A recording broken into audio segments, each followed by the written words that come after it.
Learn about the student I caught cheating through 4 years of college, why birds don't necessarily flock together, and how your habits are causing your habits. Welcome to No Bow Tie, where we conquer emptiness and frustration, discover our uniqueness, and live with unrelenting joy. I'm John No Bow Tie Swoboda, author and musician. Today we're going to talk about habits, new ways to see them and better ways to use them. Be sure to subscribe. You hate the habits that hold you back. We all do. Things of mental habits, addiction habits, comfort habits, all of the things that keep you stagnant, you hate the most. But it's true that stagnation is a comfort zone. We say that we hate it, but when we're in it, we have control. It's very predictable to live a stagnant life. I have a friend who, and maybe you have a friend like this, he talks about doing great things, and he really does want to. But the stagnation is so much easier. It's easier to do the same thing every day than it is to reach out and stretch himself. He talks for years now about getting a bike to go biking, or getting a kayak to get out and enjoy boating. Or, the list is huge. Moving to a new area, traveling. He's going to travel once he retires. That's going to be a while. The plans that he has, they're all in his mind and they're very inspiring, but they just sit there day after day, no action whatsoever involving him in that process. Perhaps you're like that in some way in your life. I know I am. But breaking out of that is what we're going to talk about today. Breaking into this new world, it will give you exhilaration to live again, to live the life that you want to live. We're going to talk about 3 kinds of habits that are holding you back. The first one, avoidance habits. Avoidance habits are what you do on a daily basis to give you comfort from engaging in what you know is a better life, or even what might be a better life. For example, when you're by yourself and you reach for your phone to scroll, what are you looking for? What do you look for? You're looking for something to chill the moment. You're looking for something to jump in your mind and make you feel entertained for a little while. At least a lot of people do. Or sometimes we'll just send out texts just so we hear back on the text. These kind of habits fill our day with nothingness. For most of the time, nothing comes of it. And we call it different things. We say, well, you got to live, or you got to chill. You got to chill, man. Or you got to be good to yourself. Well, what about when you eat too much on a regular basis? What does that create for tomorrow? None of the habits of comfort are really considering a better tomorrow. They're taking care of the moment now, which you've done all your life. You've been there, you've done that. Enough already. Let's move on. The second habit, and this one gets disguised, it is the ethical fade habit. Do you realize when you're around a group of people, it is a natural tendency to do what they do. And if you're around them enough and they're enthusiastic about what they're doing, you will start to favor it and rationalize why you want to do it too. For example, there was an interview done with college students, 1,200 college students, that when they go out, they swear that they all drink too much and that they're not going to drink that much that night. At the end of the night, the majority of them drank more than they had planned to drink because they were around each other encouraging more drinking. That is a statistical fact. Another example, I'm teaching a college kid, and at one of the lessons, I found out that he was cheating. He was cheating on his exams in other classes. And the way that I found out, we were in a music lesson, and he couldn't identify something so simple, a C chord. He couldn't identify it on the page. He is a senior in college. Finally, he confessed to me that he had been cheating on all of his music theory tests. And the way that he did it, the first one, he didn't want to, but he had 2 friends who they were at their dorm, and he had 2 friends talk him into it. And he got by with it. He got an A. He didn't get caught. You can see where this is headed. It turned into more. He ended up cheating on every single test. And his excuse was, well, it was during COVID. It was easy to do it. And I asked him, did you know a better way? Did you know that you were cheating and you were not getting the education?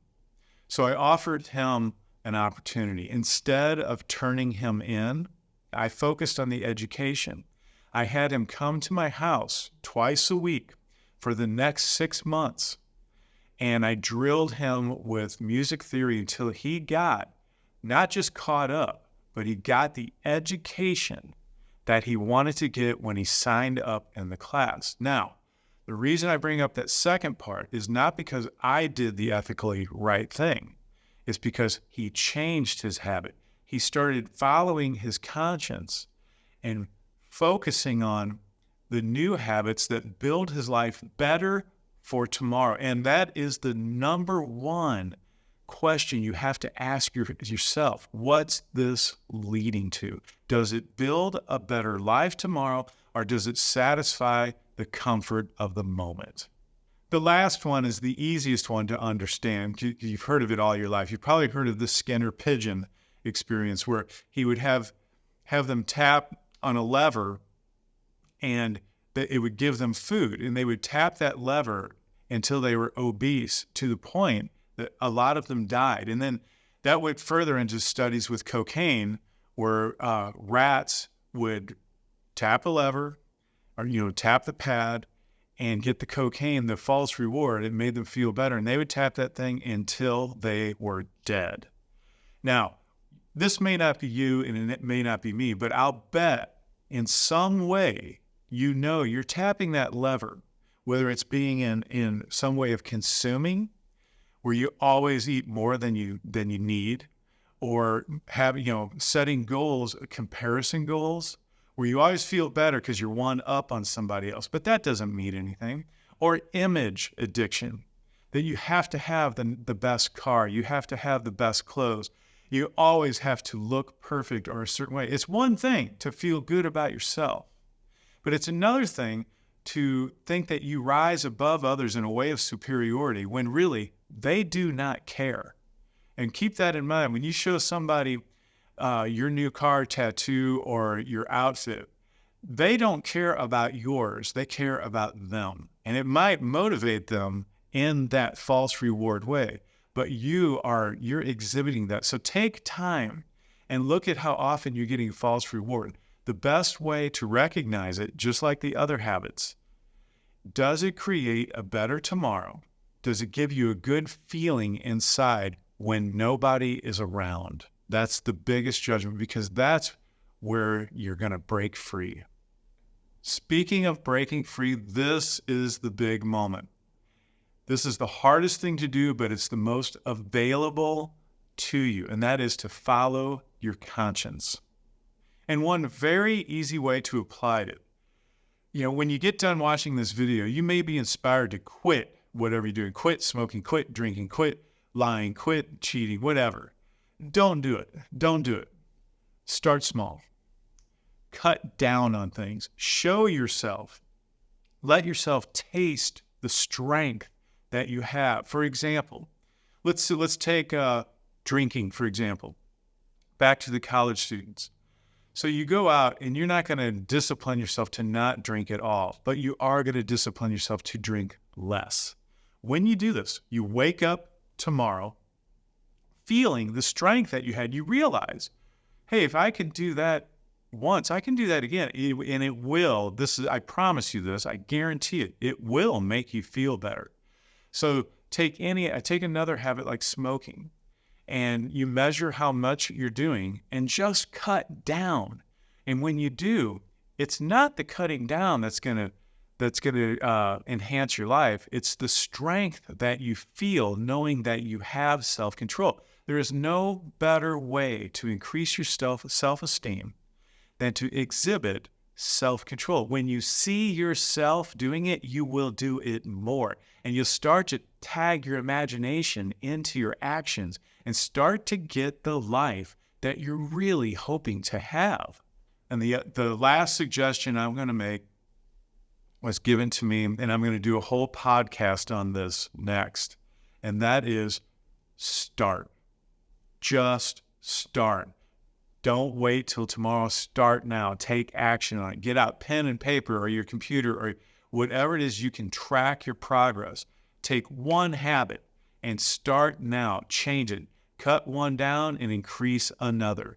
If you have a habit of procrastination, include doing something effective so you create, you guessed it, a better tomorrow. When you wake up and you have that better tomorrow in your hands, it is exhilarating. It changed my life for the better. The best wisdom ever bestowed upon me was to start. Just start now, and the next thing will come. The answer to all of your prayers are in line, but you've got to be the one who starts. Well, once again, we've run out of time. I've really enjoyed this session. This is a very effective way to change your life.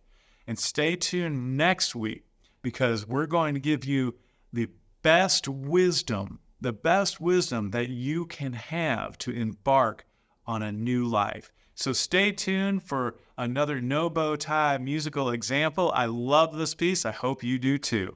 Enjoy.